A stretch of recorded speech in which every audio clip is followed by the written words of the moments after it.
वैसे देखा उन्हें कुल बड़ा शानदार गीत सुने के मिलल।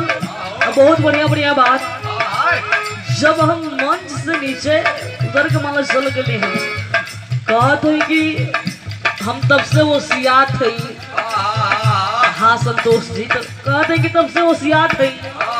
और जब हम खड़ा भैली हम इस चल गई रहती तो हमके अर्थिंग मिलत। अच्छा देखिए हमको पता नहीं था कि आप अर्थिंग पर भी जीते हैं। खैर कोई बात नहीं है, बहुत अच्छी बात है। आजकल अर्थिंग पर ही जियल बहुत बढ़िया बात है। न तो ही महामारी चला था लपेटा में आ जाएगा काम गड़बड़ा जी।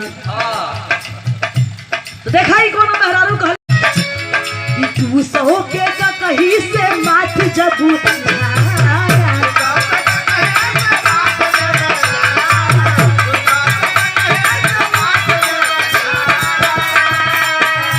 वैसे एक बात और आप लोगन पीछे बैठल रही जा चरपाई खाली आप लोग आगे आ जाए जा।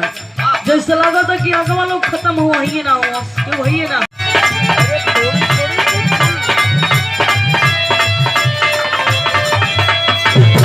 देखो वैसा पूछत बा कैसे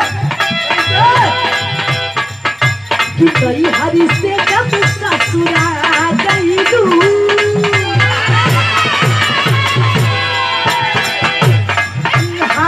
हरि से जब ससुरा गईलू कई हरि से जब ससुरा गईलू कै बजतिया पुतबलू भतारी सब क्या चाह गईलू भतारी सब क्या चाह गईलू।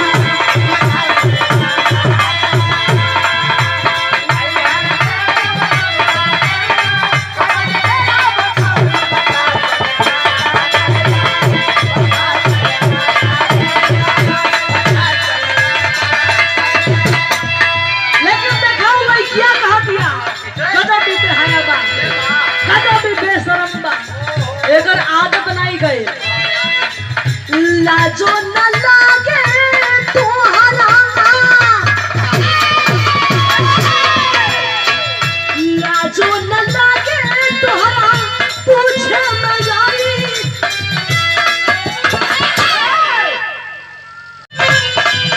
लाजो न लागे तुम्हारा पूछे मैं जाई सैया बात हो।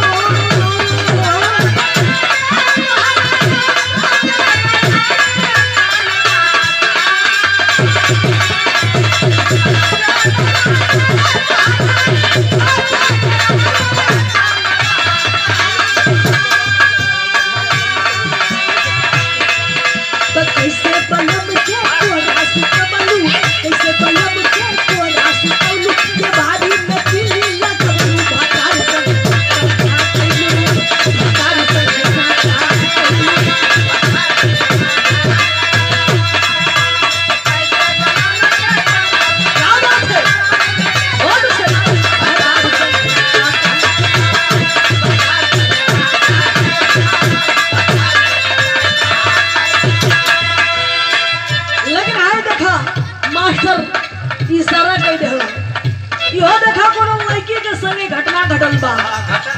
हाँ हो लड़की गांव में आयल बा शहर से गांव में घूमे जात बा लड़का अपनी बोली बोलत हो।